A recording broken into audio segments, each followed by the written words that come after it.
especially when it comes on to insurance, Medicaid, Medicare. I mean, I've run into stories, that was one of our top 3 use cases on the platform. We had terminated employees. We sold into an employer organizations for the telemedicine app. We had terminated employees that couldn't afford Cobra, much less. I don't know who can afford Cobra. Much less going on the exchanges and affording, what was available to them on the health information exchanges. Welcome to Clicks and Bricks Podcast. We talk about the entrepreneur mindset. If you get one shot at this, what kind of shot are you going to take? If we forget who we are, they're going to forget who you are. And you've got an adversity story that's out of this world. Everything from that Main Street brick and mortar to that billion-dollar manufacturer. Welcome back to Clicks and Bricks. Today we've got Chrissa McFarlane from Patientory with us. She's here to tell us her story of how she went from a consultant to an entrepreneur. How are you doing today, Chrissa? I'm doing great. Thank you for having me. Wonderful. And you're the founder of Patientory. Yes, I am. Wonderful. Before we jump into about what your company is currently doing, can you tell the audience just a little bit about yourself and who you are? Absolutely, Ken. So I am a first generation immigrant, as well as entrepreneur based in Atlanta, Georgia. I started out doing microbiome research, pretty much at a young age, attracted to the healthcare industry. Moved across industry from research, created programs for hospitals and nonprofits. That's where I ended up, going to business school, focusing on health administration, and started consulting, which, really, created that foundation in understanding, the challenges that we face today, especially in our healthcare system. There's lots of challenges in the healthcare system. So thank you for jumping in there and helping the world kind of navigate through all of these different things. Can I ask you what country you're originally from? I was born in Jamaica. I actually grew up in New York City at like a young age. Came here when I was really young. Well, my wife is a first generation American, so it's a very special thing to be the first generation American and also be an entrepreneur living the American dream. So congratulations on that. It's a phenomenal story. Can you tell us what is Patientory? What is it that you guys do there? Yeah, so at Patientory, we're empowering patients, consumers to take control of their healthcare. And we do that by giving them ownership of their healthcare data, which most people don't know. We don't own our healthcare information today. We don't own our healthcare information. Who does? The hospitals do. The hospital owns it, but I paid for it, right? I bought that x-ray. That's not my x-ray. It belongs to the hospital. It's their property. Exactly. Legally, it's their property. Legally, the physician created that data entry about you, which belongs to the hospital. You have a right to obtain that information.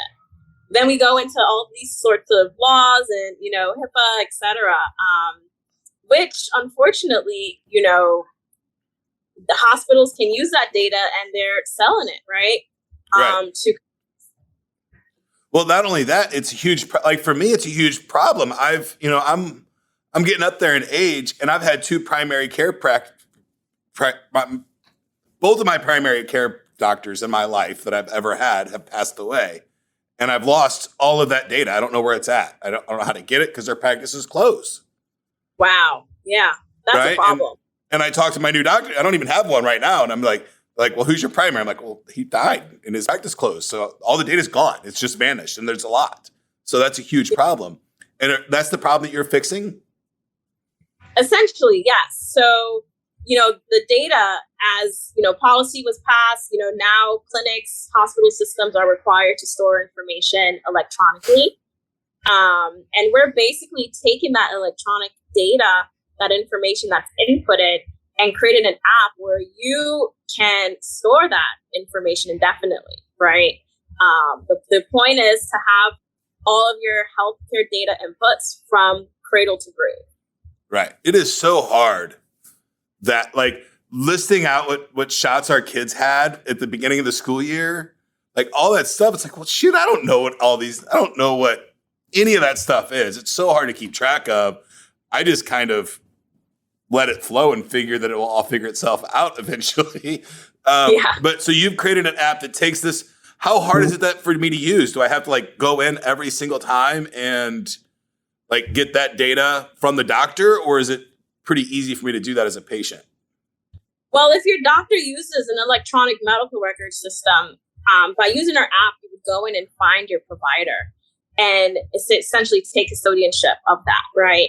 So we currently collect data on over 190 million Americans in the country. Wow. Collect information from over 24,000 health systems. And, we're different from other tech companies in the market where, on your watch, you go into your patient portal and access it, but we give you that ownership, right? We're not saying that, hey, now this belongs to property of XYZ tech company, right. Which is why are based on Web3 and blockchain technology, which the goal of that technology is to really start to democratize data ownership, but ownership, globally. Right. So theoretically, if I got a new primary care doctor, I could just give him a read-only token for my medical records. Correct. You can share that with them if they're on our platform.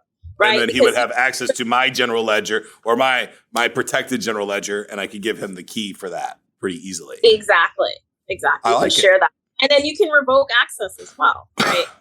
Guys, you no longer go to that practice and provider. You can also be able to revoke that access. I get frustrated with my dentist pretty frequently, and I end up firing them about every 3 or 4 years, and I find somebody else. So I would like to revoke that data from them at some point, but they still own it. So basically, I guess what you're doing is the doctor still owns all the rights to the data. You have the rights to review it. So you're getting custodianship of a copy of the data. Is that correct? Yes. To be able to share with whoever. Right. So you're not taking that data from the doctor. He still owns it. He still has it. You just now have a copy of it. So you are now the definitive source for all of your medical records instead of it scattered to 20 different places. Exactly. Okay. Who pays for that?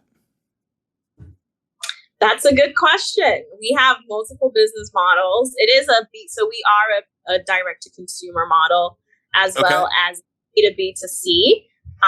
So we fall under, digital health apps, where a lot of insurance companies are providing reimbursements for that, especially when it comes on to, reported patient monitoring devices and systems. Where especially with Web3, we're going to see a lot more new business models, where entities and organizations can start to, be incentivized for, contributing their data storage space, right, to host a network. So we have essentially two buckets where we put our revenue models in. Wow, that is so cool. And I can see the B2B model where you're selling it to the insurance companies and large companies as a benefit for their employees.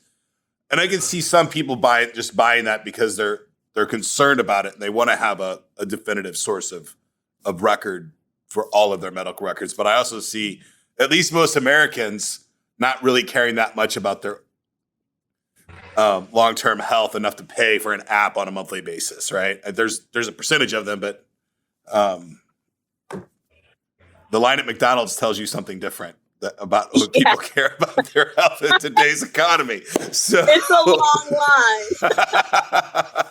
line. Okay. So you were a consultant for years, grew up in New York, moved from Jamaica, consultant for a while.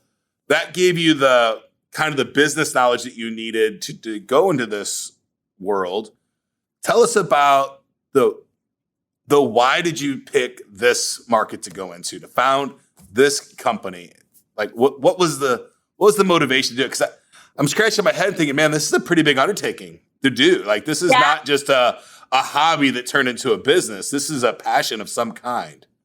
This is a passion. And my passion is also seeing, empowered, underserved communities, gain access to healthcare. Prior to this, I was, building a telemedicine company when that was emerging tech. It was new.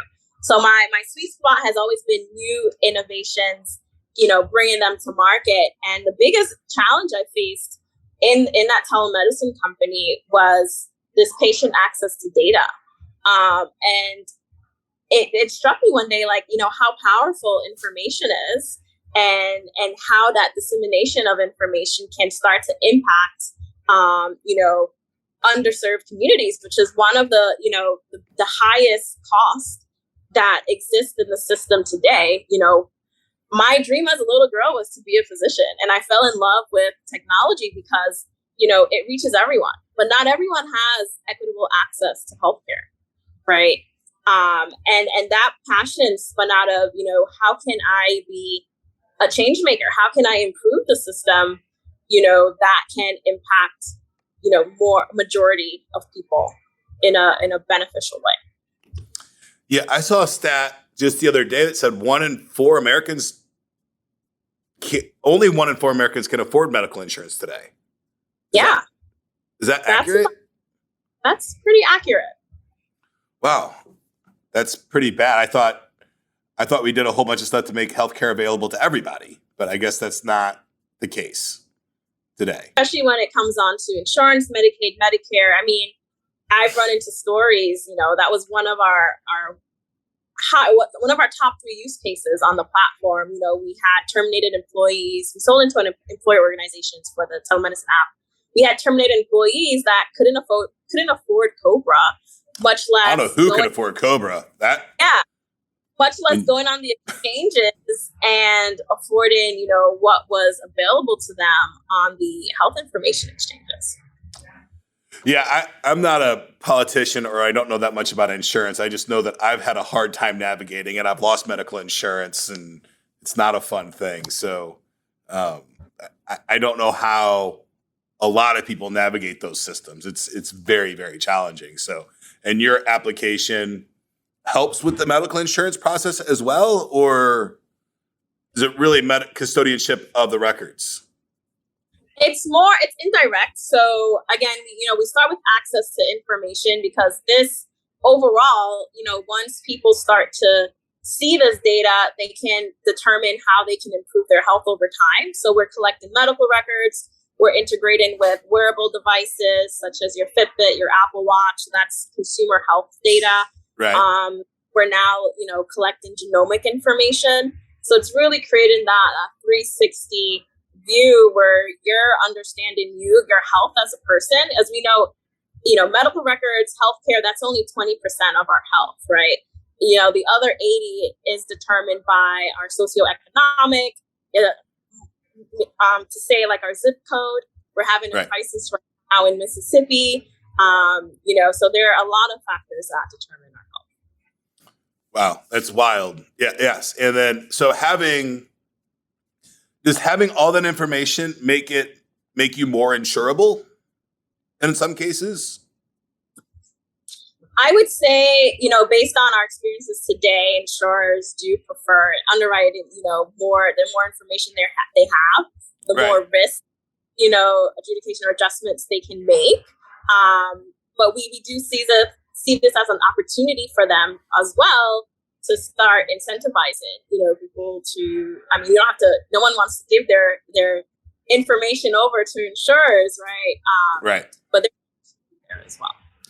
I am personally super excited about the concept of education into preventing medical issues instead of, I feel like Western medicine has just fixed the problem, and not even fixed the problem, it's fixed the symptom and send them on their way is, I think, the main premise of capitalistic medicine, which, I'm a huge fan of capitalism, but I'm not sure that it needs to be on our medicine and our prisons for our country. Yeah. But the American system, it's based on what the insurers are going to pay out, right? So if they're not going to pay for a service, your doctor may not want to recommend that. Unfortunately. Right. But, being a person that grew up without medical insurance, and I lost my medical insurance about 6 years ago. I was dropped for pre-existing conditions. You can negotiate with your doctors directly without insurance. Right. Yeah. And I think you're pretty surprised if you take insurance out of the equation completely and you have an open, honest conversation with your medical staff. I think a lot of people would be shocked at what removing the insurance can do for somebody. Because insurance just complicates a whole bunch of stuff, right? It makes it more complicated in some ways, but and not everyone has that access, unfortunately, right? When you go to rural areas, inner cities. Well, people just don't even know that they can do that, right? I think they just don't know that you can have a conversation about the price of medical care with your doctor. In some cases, I'm sure not all doctors will do it, and I've had to call around and find the right dentist or the right doctor for some stuff, but it's possible. So the state of our healthcare today is obviously needs a lot of help. It's a lot better in some ways, a lot worse in others, and you're making an effort to make it better for everybody. So congratulations and thank you for doing that. It's a huge help. But I do want to dive more into that. You were a consultant and you started this company, huge undertaking, right? And I know you said it's your passion. There's got to be something a little deeper into why this is your passion. Yeah, no, it's deep. I felt my skill sets, was always research and created new things. So when I told myself after that, working for that startup, I made it my, duty to, if I'm going to start a company, I'm going to go all in. And that's the mindset. People don't realize 99% of, entrepreneurship is mindset, right? Because it's tough. Sometimes it's 100%. Yeah. Right, if you wake up in the wrong mindset that day, the whole thing can go sideways. I was being generous.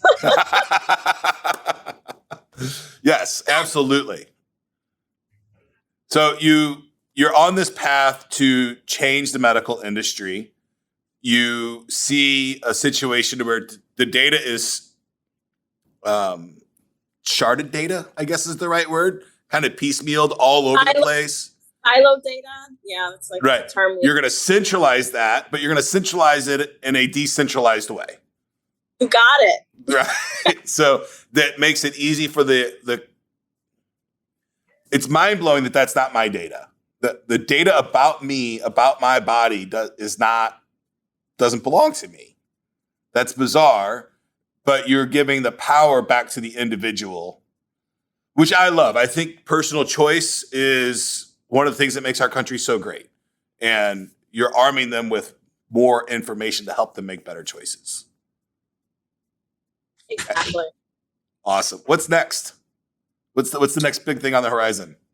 Our dream is growth. So, we're on the waters now, and it's all about, creating the right partnerships, to help us expand and really grow and get our story out there. Wonderful. And if you had a type of company that you really wanted to work with, what kind of company is that? Over 500 employees, over 1,000 employees? Like what's that sweet spot company that you think you could go into with your application and really make a difference? Is it a size of a company or kind of a mindset of a company that would be the best fit?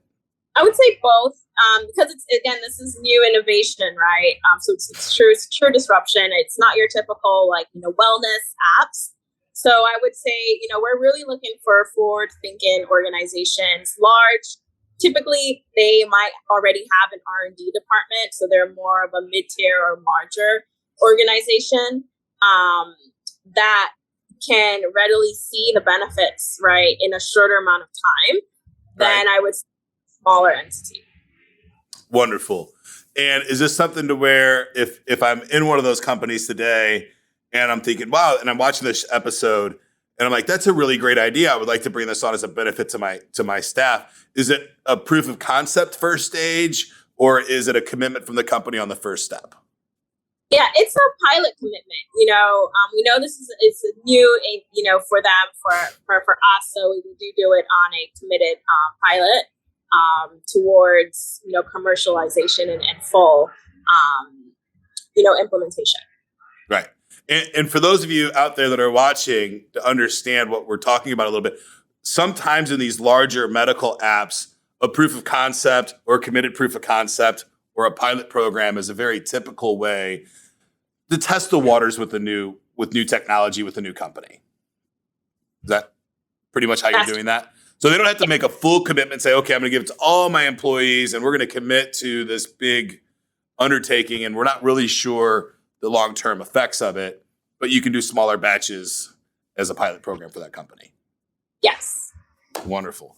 I love it. If a company wanted to work with you and your team, how would they get in contact with you?